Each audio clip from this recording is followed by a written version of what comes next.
Você tem uma prova sobre Linux essa semana e não está entendendo o conteúdo de arquivos? Fica até o final desse vídeo que eu tenho certeza que você vai gabaritar o conteúdo.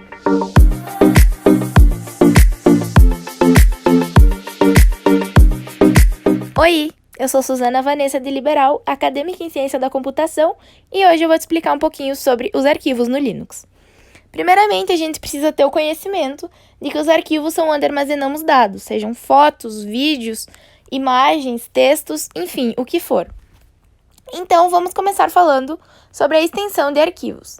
As extensões de arquivos, elas indicam qual é o tipo desse arquivo, como ele foi salvo. Elas são letras após um ponto no nome desse arquivo. Aqui eu coloquei alguns exemplos, como o ponto .txt, que representa um arquivo de texto, o ponto .sh, que representa um arquivo de script, o ponto .log, que representa o registro de um programa no sistema, o ponto .gz representa um arquivo compactado pelo gzip, e o ponto .html é uma página da internet. A extensão, ela nos ajuda a saber o que vai ser preciso para abrir o arquivo. Por exemplo, um arquivo de texto pode ser visualizado com o comando cat. Eu coloquei aqui um exemplo para vocês verem que eu salvei o meu arquivo .txt e utilizando o comando cat eu consigo ver o que tem nesse arquivo. Eu só coloquei uma frasezinha aí para a gente conseguir visualizar facilmente e ter como exemplo.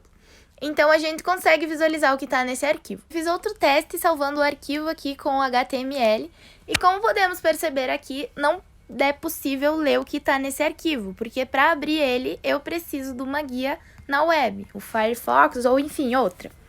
Então, a extensão ela não é obrigatória no sistema operacional do Linux, mas ela nos ajuda o que vai ser necessário abrir para a gente conseguir visualizar esse arquivo.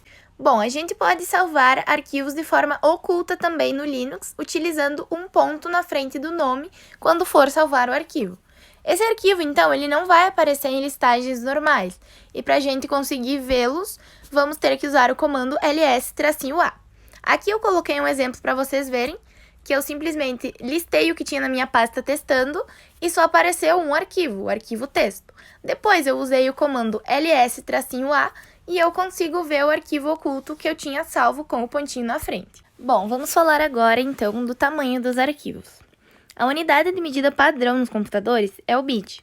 O bit é o dígito binário. Na linguagem binária, que seria então a linguagem básica de processamento e armazenagem de dados nos computadores, a informação pode assumir dois estados, 0 ou 1.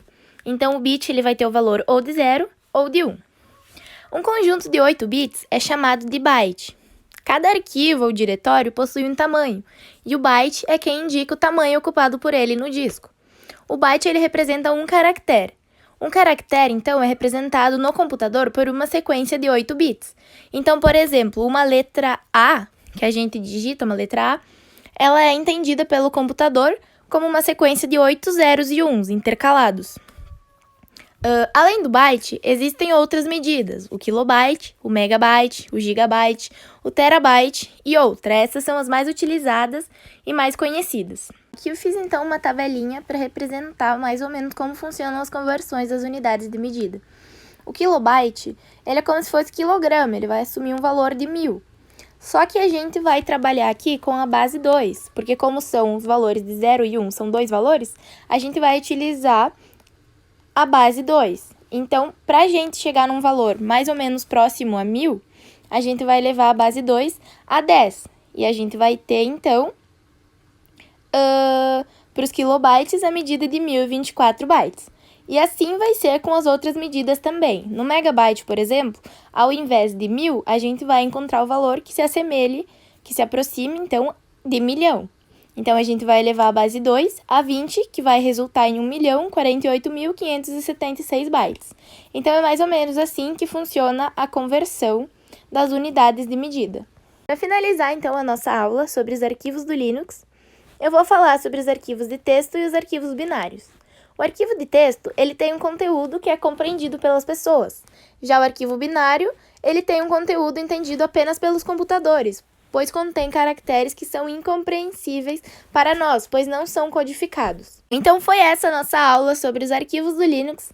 Espero ter ajudado vocês que estavam com dúvidas sobre esse tema E deixa aqui no comentário se vocês entenderam e depois me conta qual foi a nota da prova. Muito obrigada e um abração. Valeu, galera!